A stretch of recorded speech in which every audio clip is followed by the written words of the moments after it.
phantom of the Minulost is here. Claimed another victim. We've been trying to... Cordero? Who's Cordero? We've been trying to keep it from going public to avoid a panic, but the bodies just keep coming in. I haven't had a wink of sleep in a while. Ha ha ha ha. Too many dead bodies. Forget about that. Forget about Shut-Eye, Dad. Oh, it's Autun's dad. I'm worried about your safety. This guy seems really dangerous. Everyone's afraid, Autun, but we can't be afforded that same fear. For the people to feel the streets are not safe to walk, it's our duty to rectify that. I know, it's just... Is there any way I can help at least? Well, you can help your old man gather his thoughts. When do you think the Phantom began killing? Only recently, right? First body was discovered around a year ago, if I remember correctly. I don't think that's the case. I think they've been murdering people since the Fire of Collapse. That long ago? You've heard stories of the treasure of Minulost, right? Yeah, when the rainbow mist started rising there, a lot got left behind in the evacuation. Legend has it, something particularly priceless was left behind, the treasure of Minulost. Why are we getting this exposition now? I feel like this Fire of Collapse and everything that's going on since we went back in time talking with Anime and Mallory, I feel like that's been the whole plot. And if that's the case, what the hell was the point of setting up the kids earlier? Like, where does Odalise and all this, like... Anyway, treasure time. It's said, if you try to lay hands on the treasure, you'll be spirited away. Oh my god. Anime was a mistake. Quote, Hayao Miyazaki. But of course, that's only a legend. Tell me, Autun, what do you think the best way to get away with murder is? I guess I try to pin the blame on someone else? Come on, boy. If you tried thinking for just a second, you'd see how many ways you could go wrong. This is elementary stuff. Ah, yes, getting away with murder. Elementary. Honestly, you're like a child sometimes. Okay, genius Detective Cordero, please enlighten me. Tch, I should have spanked you more when you were a child. Yeah. Maybe then you'd learn how to talk to women.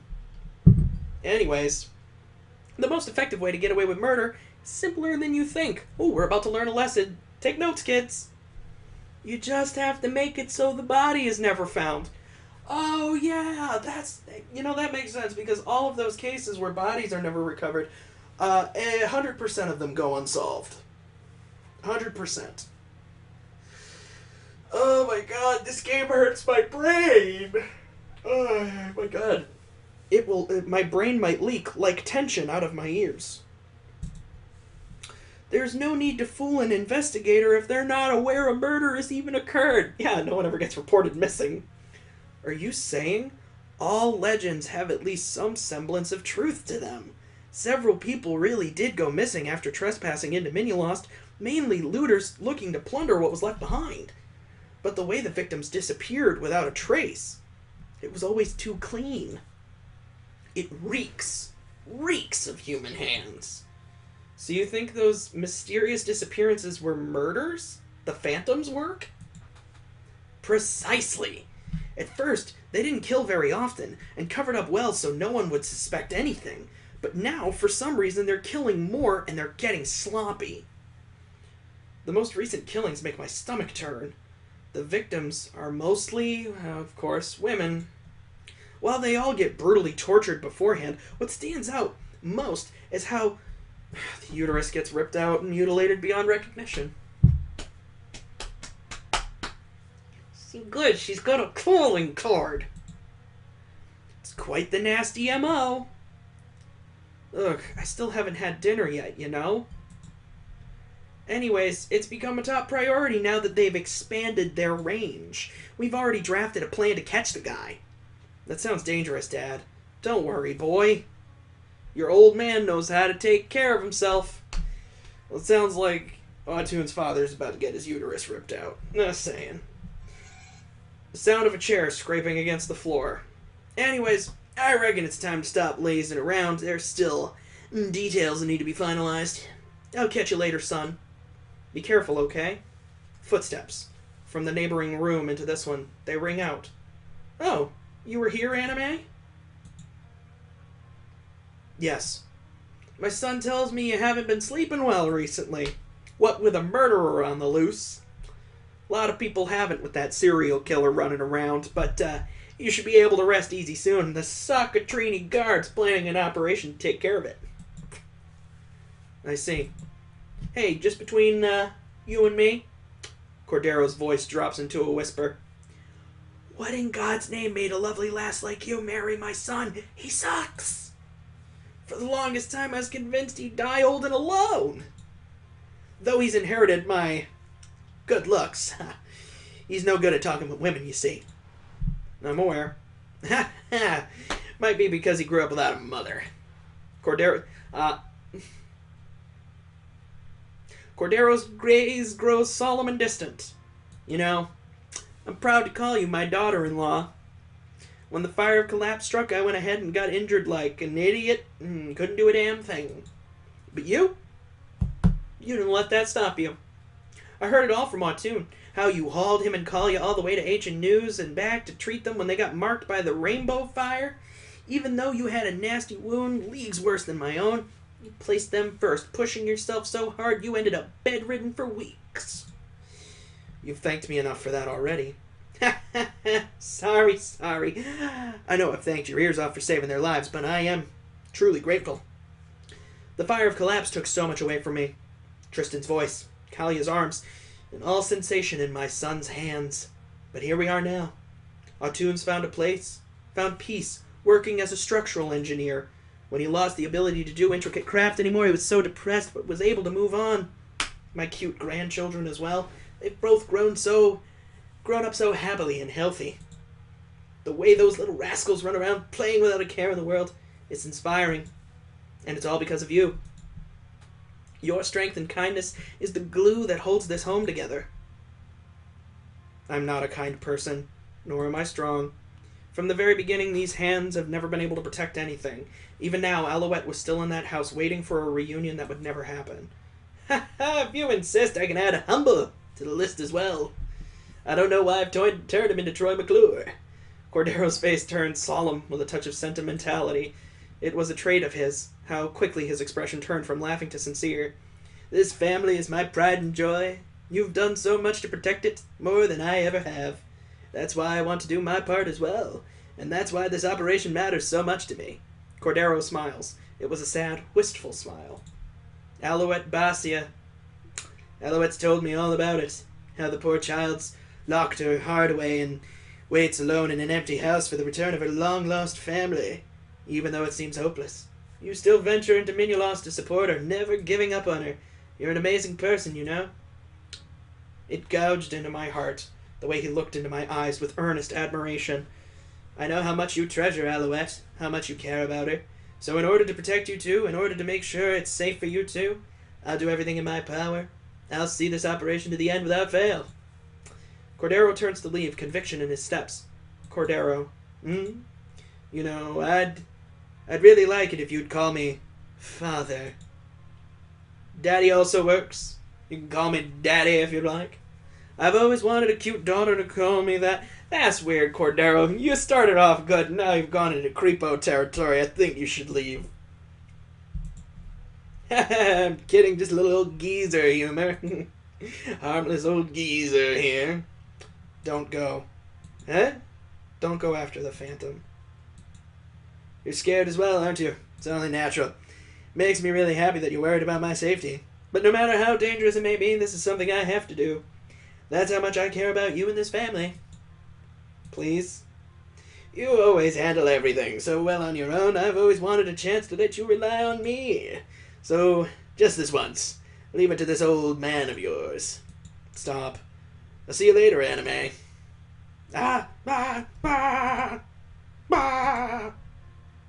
Okay.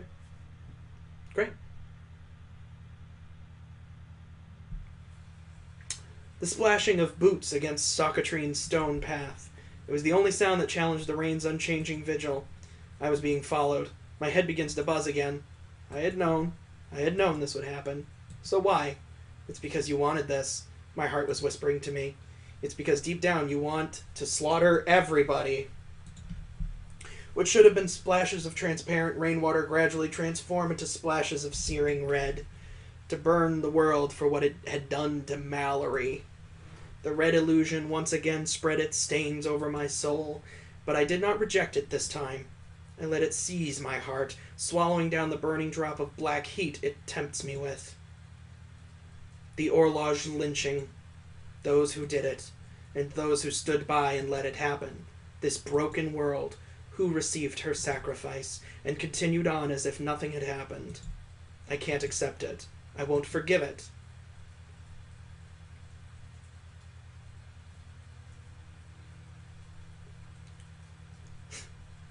Target has been located. Pursuit squad is driving them towards the designated capture coordinates. All auxiliary teams are moving in to surround and contain. Something wrong, Cordero? I don't like it. It's going too smoothly. An invisible itch that could not be scratched. Years of experience had taught me to heed that itch. Pursuit squad to command. We've lost visual of the target. Over. All units fall back. Regroup and fall back now. At that moment, the sound of screams and clashing steel rings out. Report, what's your status? Can you see what's going on? Captain Seymour peers through his binoculars. I can't tell. The entire area is covered in mist. Damn it. Why now, of all times? The screams were dying off. Before long, it falls completely silent. Let's move up. Oh, Seymour's body jerks. I didn't click. It just went away too fast. Seymour's body jerks back out of my line of sight. When I turn around, I find him splayed over the ground several meters away with something sticking out of his neck. Hey, stay with me. But within seconds, he stops moving. The knife had plunged into him with such force that it had severed his spinal cord. It was as if he'd gotten hit by a cannon. Who in the world is this person? I was all alone now. The sound of falling rain was all that could be heard. No, that's wrong. Footsteps. Slow and deliberate footsteps. Heading in my direction. Clip-clack. Clip-clack. From within the mist, a figure begins to materialize. Minulost's master. The Phantom. Sup? At long last they show themselves. No, this can't be. Anime.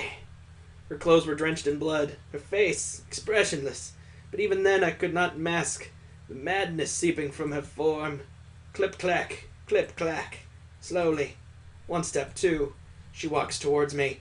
I stagger back under the crushing pressure, but when I do... Gwag! The world turns upside down. Pain. Pain unlike any I had ever experienced.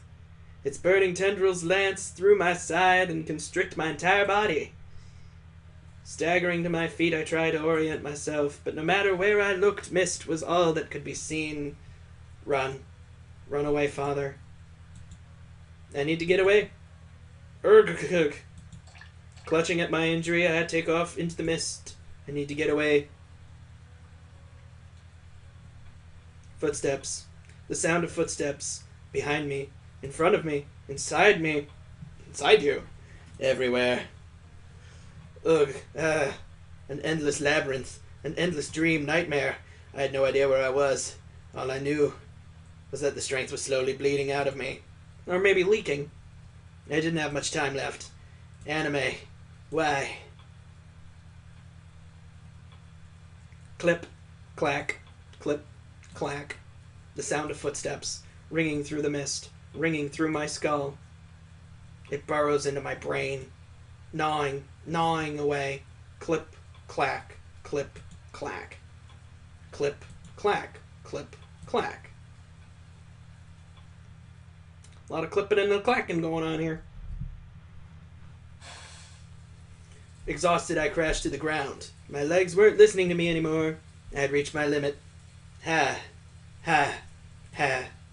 The sound of footsteps had stopped. The mist gone. Nothing remained but the sound of rain. I dragged myself into a nearby wall.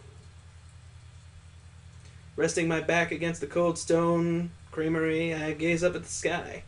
Ha ha. My eyes fall shut. Not ears, silly Chris. At that moment I knew. My time had come. When I open my eyes, I find the dark figure standing over me. Anime. Something cold slides into my chest. It hurt. It hurt a lot. Yeah, I'd imagine. Her face was right before me now. As if to substitute for absent tears, rain streams down her features. But what I couldn't take my eyes off was how pained she looked. At least she feels bad for murdering me. As if she had been the one that was stabbed. I see. I cough weakly, and something warm flows up from deep within. I'm sorry, Anime. I made the same mistake. The same mistake that I made with my dearest beloved. That sound effect. The warmth dribbles down my cheek. It falls onto the ground below. I thought I understood you, but the truth was, I didn't understand a thing. I'm sorry. Why? Why are you apologizing? Because my beloved daughter's been suffering for all this time, and I never even noticed. Father. Please promise me something, Anime. Promise me that you'll reach out to someone. Reach out to your family who loves you dearly. Don't make the same mistake that my wife did. Don't try to bear everything on your own. The world was so blurry, as if to cling to it I stretch out weakly. So dark, so cold. It scared me. How I couldn't see anything anymore. But then, at that moment, something takes a hold of my quaking hand and gently steadies it. Her touch. It was so warm. I smile at the comfort it brings me. I'm coming to join you now. My dear Louise. The world fades to black. And I sink into a deep slumber. Rip in peace, Cordero, character we've just met, and also have seen brutally murdered in front of us. From his perspective, too. Drip drop, the sound of blood. Oh, drip drop, is that the sound that makes? It seeps into my fingers. Wow. It wets my steps. Why? I was running. Away from something. Or after something. I didn't know.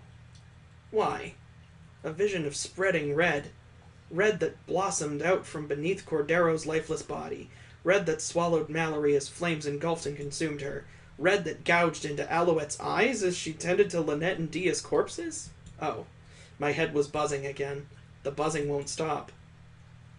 Ha. Ha. A certain beat-up building. Mallory and I had once called this place home in the past. Throwing open the front door, I tumble inside. A puddle of cold water accumulates under me as I sprawl onto the ground.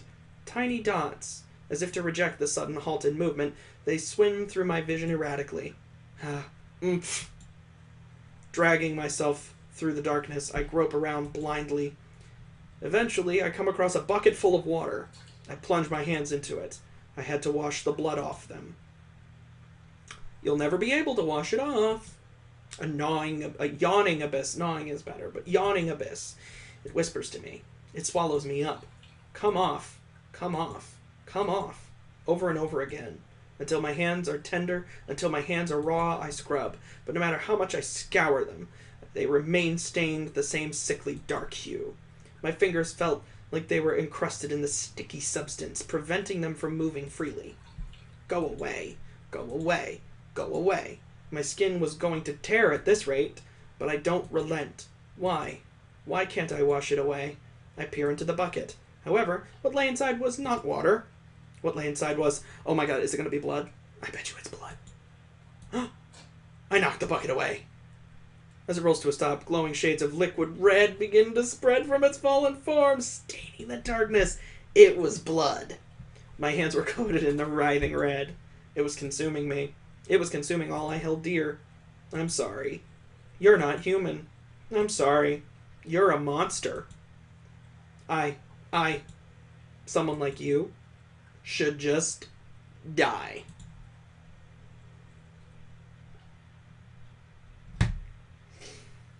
Jesus, I thought this shit was almost done. I guess I was wrong.